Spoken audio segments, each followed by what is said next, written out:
আমি তখন ক্লাস 2তে পড়ি। সালটা তখন হয়তো 2007। আমার লেখাপড়ার সূচনা হয় আমার বাড়ি থেকেই। অন্যান্য ছেলেরা যখন প্রাইভেট পড়তো তখন আমি আমার মায়ের কাছেই পড়তাম।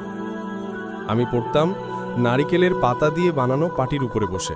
মা আমায় পড়াতেন সামনে বসে, আর পেছনে বাবা এই স্কেল হাতে বসে থাকতেন। একটু ভুল হলে কিংবা পড়তে না চাইলে এই স্কেল দিয়ে বাবা এত মারতেন পিঠে, রক্ত জমাট বেঁধে যেত, আর চোখের পানিতে সামনে থাকা বই ভিজে যেত। কান্না না থামালে বাবা আরও মারতেন।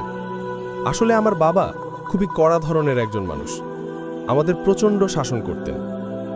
আজ জীবনের এই পর্যায়ে এসেছি, হয়তো এই স্কেলের আঘাত আমার পিঠে পড়েছিল বলে। লোহাকাঠির স্কেল এখনও অবিকল আগের মতোই। আজ জীবনের 27 বছরে পা রেখেছি, তবুও সেই দৃশ্য আমার সামনে জীবন্ত, আর স্কেলটাও এখনও যত্ন করে রেখে দিয়েছি।